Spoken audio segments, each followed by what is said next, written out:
FinFarmers क्लोर जो है अभी one of the most trending crypto currencies में से एक चल रहा है और साथ ही साथ one of the most profitable crypto currencies में से भी।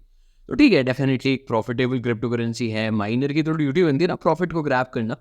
लेकिन इस प्रोजेक्ट की शुरुआत होती है हमारे डिस्कॉर्ड सर्वर से। डिस्कॉर्ड सर्वर में काफ़ी पहले रिक्वेस्ट आई थी क्लोर एआई की, तब मैंने भी क्लोर एआई पे टू बी वेरी ऑनेस्ट ध्यान नहीं दिया था। प्लस क्योंकि साल का एंड हो रहा था, क्रिसमस था, देन न्यू ईयर था, तो इन प्लान्स में भी बिजी था। But then I checked about Claude AI and जब मैंने उस प्रोजेक्ट के बारे में रिसर्च करी तो मुझे काफ़ी इनोवेटिव चीज़ लगी एंड तभी मैंने भी अपनी माइनिंग रिग्स उस पर शिफ्ट कर दी। And as of making this video अभी क्लोर जो है $0.11 पर ट्रेड हो रहा है, यानी करीबन 9 से 10 रुपए के आसपास। हेलो FinFarmers, क्या हाल चाल? सब बढ़िया? आपने क्रिप्टो चैनल FinFarm आप सभी का स्वागत। आज की एपिसोड का हमारा मेन ऑब्जेक्टिव क्या है कि क्लोर एआई है क्या और कैसे आप उसे माइन कर सकते हो। Definitely one of the most profitable crypto currencies है। तो आज की वीडियो में हम सारी चीजें स्टेप बाय स्टेप समझने वाले हैं, तो मेक श्योर आप वीडियो एंड तक देखें। और हाँ, वीडियो में आगे बढ़ने से पहले अगर FinFarm को पहले सब्सक्राइब नहीं करा है तो मेक श्योर आप FinFarm को अभी की अभी सब्सक्राइब करें। तो चलिए चलते हैं सीधा स्क्रीन की तरफ। तो अभी मैं क्लोर एआई की ऑफिशियल वेबसाइट पे हूं, दैट इज clore.ai। जैसे एआई पढ़ते हैं ना, तो आजकल एआई इतना ज्यादा ट्रेंड में है कि एआई का तो बूम ही बन रहा है जब से वो ChatGPT लॉन्च हुआ है। इसलिए क्लोर का भी हाइप बन रहा है क्योंकि clore.ai। बट ऑनेस्टली बताऊं तो ना, मुझे एआई वाला फैक्टर जब मैंने इसके प्रोजेक्ट में रिसर्च करी तो वो नहीं मिला। यही भी मैंने स्पॉइलर अलर्ट दे दिया ना कि क्लोर एआई और एआई मुझे तो मिला नहीं। बट स्टिल ये प्रोजेक्ट काफी इनोवेटिव है। Distributed super computer that fit your needs, access GPU computing nodes from community members all around the world, rent a server। अब मैं इसकी डिटेल्स आपको आगे चल के बताता हूँ एग्जैक्टली है क्या। पहले नीचे चलता है यूज केसेस। अब क्लोर बेसिकली करता क्या? क्लोर इज लाइक कि अगर आपके पास GPUs पड़े हैं तो आप उसे रेंट कर सकते हो किसी थर्ड पार्टी को। एक अगर मेरे पास बहुत सारी माइनिंग रिग्स पड़ी हैं एंड आई वांट कि ठीक है मुझे क्रिप्टो माइन नहीं करनी, मुझे थोड़ी स्टेबल इनकम चाहिए, तो आप मुझे रेंट पे पैसे दे दो and you can rent my rig online. ठीक है, आप चाहे उस रिग में जो मर्जी चाहे करना चाहते हो आप करो। आपको जैसे माइनिंग करनी है आप माइनिंग कर सकते हो। आपको एआई के लिए यूज़ करना है क्योंकि एआई के लिए भी आपके ग्राफिक कार्ड्स ही यूज़ होते हैं। एआई करना आप उसके लिए कर सकते हो। मूवी रेंडर जो भी आपकी एडिटिंग वाली चीज़ होती है, इन तीन मेन चीज़ों के लिए आपके पास ग्राफिक कार्ड्स चाहिए होते हैं। अब बहुत सारे लोग ऐसे होते हैं जो ये सर्वर्स ऑनलाइन रेंट कर लेते हैं कि आपको रेंडरिंग चाहिए। क्यों आपको महंगी महंगी रिग्स बनानी है, आप जस्ट थोड़ा सा रेंट दो एंड आपने रेंडरिंग कर ली। Same goes for mining, cloud mining होती है, एआई के लिए बहुत ज़्यादा यूज़ होता है। तो क्लोर एआई यही चीज़ करता है कि आप ये सारी चीज़ें जो है आप क्लोर नेटवर्क पे करो। ऑल्दो इसके लिए और ऑफिशियल वेबसाइट्स अवेलेबल हैं, गूगल भी ये काम करता है एंड आपका ड्रॉप बॉक्स है। ऐसी बहुत सारी क्लाउड कंप्यूटिंग सर्विसेज हैं जो ये सिमिलर काम करती हैं। तो क्लोर इसे ब्लॉकचेन पर लेकर आया है, इसलिए प्रोजेक्ट जो है थोड़ा सा इनोवेटिव है। फ्लक्स भी वैसे काम कर रहा है, सिमिलर काम इससे। ठीक है, YS लो प्राइस, ठीक है, बोनस क्लोर, पावरफुल API। तो लाइक अगर आप अपनी रिग्स जो है इस पर रेंट करते हो तो ठीक है, आपको अपनी स्टेबल इनकम तो मिलेगी मिलेगी जो भी आप प्राइस डिसाइड करते हो एंड उस पर किसी ने रेंट कर लिया। एंड साथ ही साथ आपको एडिशनल क्लोर रिवॉर्ड्स भी मिलते हैं। तो अब ये दिखा रहा है कितने ज़्यादा हैं। डेफिनेटली आई गेस ये जो फिगर है ये मिलियंस में होना चाहिए, थाउजेंड्स में होना चाहिए, कि वरना इसके बिना कोई सेंस नहीं बनता। एंड हाँ, that is POH, proof of holding. ये एक अलग कॉन्सेप्ट है क्योंकि अभी जब तक हम माइनिंग कर रहे हैं तो हम प्रूफ ऑफ वर्क पे करते हैं। प्रूफ ऑफ स्टेक बहुत ज़्यादा कॉमन है इसके बाद, बट प्रूफ ऑफ होल्डिंग एक नया कॉन्सेप्ट है। मैं इस वीडियो में डेफिनेटली प्रूफ ऑफ होल्डिंग को इतना ज़्यादा इन डेप्थ में नहीं डिस्कस करने वाला। क्यों? हमें फ़र्क नहीं पड़ता क्योंकि प्रूफ ऑफ होल्डिंग उनके लिए है जो अपनी चीज़ों को रेंट करना चाह रहे। हमें रेंट नहीं करना। माइनिंग एक अलग चीज़ होगी और हमारा मेन ऑब्जेक्टिव क्या है माइनिंग करने का, तो माइनिंग पे फोकस करने वाले हैं। ठीक है, वैसे अगर आपको पढ़ना हो तो सारी आपको लिंक्स डिस्क्रिप्शन में मिल जाएंगी, आप डेफिनेटली इसको चेकआउट कर सकते हो। ठीक है, and one of the thing जो मुझे बहुत ज़्यादा पसंद आती है दैट इज़ अगर किसी भी प्रोजेक्ट का ICO या प्री माइन नहीं होता तो वो काफ़ी अच्छी चीज़ होती है कि कुछ सेंट्रलाइज चीज़ों के पास या कुछ सेंट्रलाइज इंस्टीट्यूशंस के पास वो पावर नहीं गई, तो बहुत सारे केसेस में होता है। हाल्विंग प्रोसेस भी है एंड दिस इज एसिक रेसिस्टेंट। तो एसिक रेसिस्टेंट देखते ही मुझे एक चीज़ पता चल जाती है, अगर मेरे पास ग्राफिक कार्ड की बहुत सारी रिग्स है तो अगर इसके लिए भी एसिक माइनर आ भी जाता है तो क्लोर मोस्ट प्रोबेबली स्विच कर जाएगी। सपोर्ट्स इकोसिस्टम, लिमिटेड सप्लाई, सिर्फ इसके 1.3 बिलियन कॉइन्स ही मार्केट में आएंगे और वो भी नेक्स्ट 20 ईयर्स में। ठीक है, लाइक बिटकॉइन के तो 21 मिलियन आने में ही आई गया, अभी भी 120 साल लगेंगे टोटल। ये 20 साल में ही इसकी जो पूरी सप्लाई है वो मार्केट में डाइल्यूट हो जाएगी। एंड द टोकनॉमिक्स कैसे हैं फेम डिस्ट्रीब्यूशन की 50% of each blocks goes to the miners, तो हम माइनर्स है 40% to hosters and 10% to the team. तो 40% वो होस्टर्स हैं जिनके लिए वो बात करी थी। ऊपर अगर हम जाते हैं कहाँ पर हमने देखा था, एक इस मैंने मिस कर दी यहीं पे, हाँ ये वन क्लोर रिवॉर्ड्स, तो ये 40% इनके पास जाता है, 50% विंगर्स के पास आता है, 10% क्लोर की टीम के पास जाता है ताकि वो भी एक्टिवली जो है डेवलपमेंट्स करती रहे। ठीक है, फिन फार्मर्स ये तो हमने बात कर ली कि क्लोर है क्या। आपको एक चीज़ और बता देता हूँ कि क्लोर का जो आइडिया है दैट इज़ नॉट न्यू। क्लोर का जो आइडिया है वो ऑलरेडी मार्केट में एग्जिस्ट कर रहा था, बट ये प्रोजेक्ट एक तरीके से नया है जिस हिसाब से इसने टोकनॉमिक्स अपनी सेट कर रखी है। तो अब अगर हमें इसको माइन करना है तो हमें दो ही चीज़ों की रिक्वायरमेंट। अब आप फिनफार्म में इतने माइनिंग ट्यूटोरियल्स देख सकते हो कि अब आपको बताएगा अगर हमें कोई भी क्रिप्टो करेंसी माइन करनी तो हमें कौन सी दो चीज़ों की रिक्वायरमेंट है। कौन सी? एक आपका माइनिंग सॉफ्टवेयर एंड सेकेंडली उसी पर्टिकुलर क्रिप्टो करेंसी का वॉलेट। तो क्लोर वॉलेट पर जाते हैं सबसे पहले। तो क्लोर वॉलेट मैंने यहाँ पे लगाई रखी है, ये भी आपको लिंक मिल जाएगी डिस्क्रिप्शन में, जस्ट आपको डाउनलोड करना है, सिलेक्ट कर लेना विंडोज़ के लिए चाहिए, लिनक्स के लिए चाहिए या फिर एक थर्ड पार्टी सॉफ्टवेयर वॉलेट चाहिए। मैंने ऑलरेडी विंडोज़ का कर रखा है, मैं इसमें सेटअप प्रोसेस नहीं दिखा रहा हूँ क्योंकि वॉलेट सेट करना बहुत ईजी ही काम होता है। लेकिन स्टिल आपको अगर दिक्कत आती है तो जस्ट मुझे कमेंट सेक्शन में बता देना, या फिनफार्म का डिस्कॉर्ड सर्वर भी ज्वाइन कर सकते हो, उसकी भी लिंक आपको डिस्क्रिप्शन में मिल जाएगी। एक बार आप वॉलेट सेट कर लोगे आपके पास वॉलेट एड्रेस आ गया। सेकंड चीज़ क्या है, हमें माइनिंग सॉफ्टवेयर चाहिए। ठीक है, इसके लिए मैं लॉल माइनर नहीं यूज़ करने वाला, इसके लिए मैं यूज़ करने वाला हूँ जी माइनर।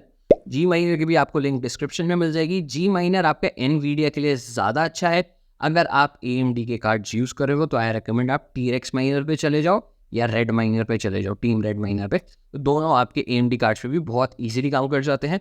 प्रोसेस दोनों का ही सेम है, लेकिन जी माइनर एनवीडिया के लिए ज़्यादा अच्छा है और मैं अभी जी माइनर यूज़ करने वाला हूँ क्योंकि मैं RTX 3060 के साथ माइन करने वाला हूँ।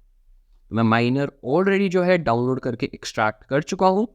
सारी फाइल्स आपको देखेंगे, बहुत सारी मैंने डिलीट कर दी। अब एक टेक्स्ट डॉक्यूमेंट आपको बनाना है। ठीक है, यही सेम टू सेम लाइन आपको नीचे डिस्क्रिप्शन में भी मिल जाएगी। जस्ट मेक श्योर आप अपना वॉलेट एड्रेस चेंज कर रहे हो, वरना आप मेरे लिए माइन करना है तो कर सकते हो, कोई दिक्कत नहीं है। एंड इसके बाद डॉट लगा के अपना रिक का नाम ऐड कर, मैं यहाँ पर डाल देता हूँ आपको फिनफार्म यूट्यूब और इसको कंट्रोल एस। अब ये टेक्स्ट डॉक्यूमेंट है, ठीक है, ये एक बैट फाइल नहीं है, हमें इस पर जाना है फाइल पर, इसको करना है save as and mine Claude dot bat. Just make sure फिनफार्मर्स आप इसको ऑल फाइल्स पे डाल रहे हो, अगर वो .txt है तो इससे कोई फ़र्क नहीं पड़ेगा। अब जैसे ही मैं यहाँ पे सेव करूँगा यहाँ पे एक नई फाइल माइनिंग फाइल ऐड हो गई है माइन क्लोर करके। अब एक चीज़ मुझे आपको और दिखानी है, दैट इज़ माइनिंग पूल। अब आपके पास दो ऑप्शंस है, ठीक है, आप चाहे तो 2 माइनर्स का माइनिंग पूल यूज़ कर सकते हो या फिर आप यूज़ कर सकते हो हीरो माइनर्स का। दोनों आपके पास अवेलेबल है, दोनों ही अच्छे पूल्स हैं। मैं रीज़न बता देता हूँ, अगर आप ऐसे मुझे ऑप्शंस दोगे मैं हमेशा हीरो माइनर्स ही प्रेफर करता हूँ क्योंकि उसका एक सर्वर जो है इंडिया में लोकेटेड है। लेकिन इस केस में मैं यहाँ पर 2 माइनर्स का यूज़ कर रहा हूँ। 2 माइनर्स का क्यों? क्योंकि जो पूरे नेटवर्क का टेरा हैशेस है दैट इज़ 1.75 एंड जो इस पूल का टेरा हैशेस है दैट इज़ 212 गीगा हैशेस। मतलब अप्रॉक्सीमेटली 12 to 15% पावर जो है वो 2 माइनर्स के पास है as compare to Hero miners जिसके पास इसका भी 1/4 है। लेकिन यहाँ पे 212 गीगा हैशेस है, तो यहाँ पे somewhere around 50 giga hashes, right, 48.70 giga hashes. तो यहाँ पर जो है आपका जो स्पीड है काफ़ी कम है, लेकिन अगर आप ऐसे माइन करो और आपके रिवॉर्ड्स दोनों जगह लगभग सेम ही रहते हैं, ज़्यादा डिफरेंस नहीं आता, इसलिए मैं यहाँ पे 2 माइनर्स यूज़ करूँ कि ठीक है मुझे रिवॉर्ड्स थोड़े जल्दी जल्दी चाहिए। बात क्या हो जाती है, यहाँ पर अगर आपकी स्पीड ज़्यादा है इसका मतलब माइनर ज़्यादा है, तो रिवॉर्ड्स अगर जल्दी आ रहे हैं तो ज़्यादा लोगों में भी बट रहे हैं। और इधर आपका क्या केस रहता है कि यहाँ पर रिवॉर्ड्स कम आ रहे हैं तो माइनर्स भी कम है, तो अगर पर माइनर के पास जाएंगे तो ज़्यादा रिवॉर्ड्स जाएंगे। तो इन दोनों केसेस में आपके पास लगभग जो होता है सेम होता है, बस फ्रीक्वेंसी यहाँ पर तेज़ होती है as compare to Hero miners. मैं हीरो माइनर्स पे डेफिनेटली इन फ्यूचर में स्विच कर जाऊँगा जब यहाँ पर भी पूल की हैश रेट जो है इंक्रीज हो जाएगी, बट अभी के लिए मैं 2 माइनर्स ही यूज़ करने वाला। तो मैंने यहाँ पर सर्वर ऑलरेडी जो है मैंने 2 माइनर्स का ही सेट कर रखा है। लेकिन अगर आप कहते हो कि आपको हीरो माइनर्स यूज़ करना है तो आपको कुछ नहीं करना, आपको यहाँ से सिर्फ इसको कॉपी करना है एंड यहाँ पर आपको इसको पेस्ट कर देना है, नथिंग एल्स। और कुछ आपको इस फाइल में छेड़ने की ज़रूरत है ही नहीं। फिन फार्मर्स में वीडियो बीच में रोक रहा हूँ क्योंकि मुझे आप सबका एक छोटा सा फीडबैक चाहिए कि on a basis of 0 to 10, कि 0 being the most hardest and 10 being the most easy, आपको ये ट्यूटोरियल कितनी आसानी से समझ आ रहा है। आपका फीडबैक हमारे लिए बहुत ज़्यादा वैल्यूएबल है एंड आगे ट्यूटोरियल्स रिकॉर्ड करने में बहुत ज़्यादा हेल्प करता है। तो जस्ट मेक श्योर आप वीडियो में इस पार्ट तक पहुँच चुके हो। एक सेकंड लगता है, वीडियो पॉज करके कमेंट जरूर कर दो, और कुछ और भी लिखना हो तो लिख सकते हो, क्योंकि जब भी आप कमेंट करते हो तो हमें बहुत अच्छा लगता है और हम भी मोटिवेटेड फील होते हैं कि हम आपके लिए और कंटेंट ऐसा बनाते हैं। जस्ट मेक श्योर आप वीडियो पॉज करके कमेंट करो, तो लाइक भी करना और फैन को सब्सक्राइब भी करना है। और हाँ, एक चीज़ और, अगर आपको किसी और ट्यूटोरियल की भी रिक्वायरमेंट है तो हमें कमेंट सेक्शन में बताना मत भूलना। और साथ ही साथ जब आप डिस्क्रिप्शन की लिंक चेक करोगे तो आपको वहाँ पे फिनफार्म के डिस्कॉर्ड सर्वर की लिंक मिल जाएगी। अगर आपको कोई भी माइनिंग डिफिकल्टी आती है, मेक श्योर आप वो सर्वर ज्वाइन करो ताकि हम वहाँ पर आपकी हेल्प कर सकते हैं। तो चलिए अब वापस वीडियो कंटिन्यू करते हैं। हम माइनिंग फाइल रन करने से पहले एक बार जल्दी से इसकी प्राइसिंग भी देख लेते हैं कि अभी जो है वो $0.11 पे ट्रेड हो रहा है। कॉइनएक्स और गेट, ये दोनों एक्सचेंजेस काफ़ी अच्छे हैं। एंड एक अच्छी न्यूज़ और है फिनफार्मर्स आप सबके लिए, अगर आप इन दोनों एक्सचेंज पे नीचे डिस्क्रिप्शन में दी हुई लिंक से साइन अप करते हो तो आपको अप टू 20% ऑफ मिलेगा आपकी ट्रेडिंग फीस पे फॉर एवर। तो जो भी पैसा आप अपनी ट्रेडिंग फीस में बचा रहे हो, आप ही के प्रॉफिट्स में ऐड हो।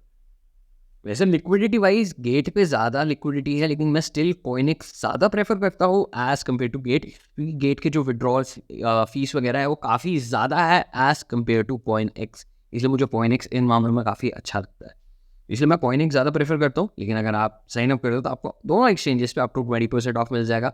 साथ ही साथ ये MEXC एक्सचेंज पे भी लिस्टेड है। यूज़ करना चाहो MEXC एक्सचेंज वो भी यूज़ कर सकते हो, बट मैं इन दोनों एक्सचेंज के सामने MEXC को प्रेफर नहीं करता। तो अब पारी आ चुकी है अपनी माइनिंग फाइल रन करके देखने की और ये चेक करने की क्या अब हमारी हैश रेट आ रही है, क्या प्रॉफिटेबिलिटी, और मोस्ट इंपॉर्टेंटली कैसे आपको अपनी ग्राफिक कार्ड को ऑप्टिमाइज करना है क्लोर माइन करने की। वीडियो में आगे बढ़ने से पहले अगर फिनफार्म को पहले सब्सक्राइब नहीं कर रखा ना तो मेक श्योर वीडियो एक बार पॉज करके अभी सब्सक्राइब कर। फिनफार्मर्स मुझे माइनिंग ऑन करे करीबन 1 मिनट हो चुका है। एंड अगर आप देखोगे जो मेरा स्पीड है that is 20.57 at 166 watts. And इसके बाद जस्ट मैंने अपनी सेटिंग्स में थोड़े से चेंजेस कर दिए। सेम अगर आप भी कॉपी करना चाहते हो तो आप भी कर सकते हो। दैट इज कोर क्लॉक मैंने +100 पे कर रखी है, मेमोरी क्लॉक +950 पे, पावर लिमिट मैंने 70 कर दिया। बेसिकली मैं इसे अंडर क्लॉक कर रहा हूँ, ओवर क्लॉक नहीं कर रहा हूँ। टेम्परेचर लिमिट 75 पे एंड फैन स्पीड जो है मेरी 70 पे कॉन्स्टेंट है। तो इसके बाद मैं अपने एक बार एफिशिएंसी वाला फैक्टर चेक करना चाहता हूँ, क्योंकि एफिशिएंसी मेरी 123 है। ठीक है, यहाँ से मेरी जो एफिशिएंसी है ये इंक्रीज करना स्टार्ट कर चुकी है 132। जितना ज़्यादा ये नंबर होगा उतना ज़्यादा मेरे लिए अच्छा होगा। डेफिनेटली हम यहाँ पर ओवर क्लॉकिंग या अंडर क्लॉकिंग कैसे करते हैं वो इन डेप्थ नहीं डिस्कस कर रहे हैं। अगर इन डेप्थ जानना है तो मैंने उसका एक सेपरेट ट्यूटोरियल ऑलरेडी बना रखा है, तो आप वो भी फॉलो कर सकते हो। लेकिन अगर आप ये सेम सेटिंग्स भी कॉपी करना चाह रहे हो अपने में तो आप कर सकते हो, इसमें कोई दिक्कत नहीं है। जस्ट मेक श्योर जो आपका पावर लिमिट वाला फैक्टर है वो graphic card to graphic card काफ़ी चेंज होता है। एक मैंने यहाँ पर 70% कर रखा है, लेकिन मेरे कुछ मॉडल्स जो हाई एंड मॉडल्स हैं वो अगर मैं 60% भी करता हूँ तब भी मेरा जो है सिस्टम काफ़ी स्टेबल काम करता है। लेकिन हर मॉडल के लिए ऐसा ज़रूरी नहीं है, हो सकता है आपके में 75 हो सकता है 65 हो। तो जब भी आप इसे प्लस माइनस कर रहे हो तो हमेशा 5 के ही मल्टीपल्स में करना, 5 के मल्टीपल्स के बिना, मतलब 10 के मल्टीपल्स में मत करना। तो मेरी एफिशिएंसी भी जो है वो 143 मतलब ऑलमोस्ट 144 पे ही पहुंच चुकी है एंड 20.87 है। वैसे मैं आपको बता देता हूँ अभी स्क्रीन रिकॉर्डिंग ऑन है तभी इसकी हैश रेट कम है, वरना जो ये मुझे स्पीड है ये मुझे समवेयर अराउंड 21 की दे देता है। और सेम सेटिंग्स पे अगर मैं इसको कोर क्लॉक को 200 कर दूं तो यहाँ पर जो पावर है ये भी 115 या 118 वॉट्स तक लेता है। और मेरा जो एफिशिएंसी फैक्टर है वो 170 से 175 के बीच रहता है। ठीक है, डेफिनेटली यहाँ पे स्क्रीन रिकॉर्डिंग ऑन है तभी ये पैरामीटर्स थोड़े से डिफर कर रहे हैं, बट ज़्यादा डिफरेंस नहीं आता है अगर मैं स्क्रीन रिकॉर्डिंग ऑफ भी कर दूँ तो। फिनफार्मर्स अब वीडियो में यहाँ तक पहुंच चुके हो तो आप सबके लिए एक स्पेशल गिव अवे अनाउंसमेंट भी है, और वो क्या, फिनफार्म और प्लेना फाइनेंस दोनों कोलैबोरेट करके आपके लिए एक 13 डे 13 क्रिप्टो हाइस्ट सीरीज लेकर आने वाले हैं। 13 दिन 13 ब्लॉकबस्टर एपिसोड्स क्रिप्टो हाइस्ट के ऊपर, और इन्हीं सीरीज में 1000 प्लेना टोकन्स का गिव अवे भी छुपा हुआ है।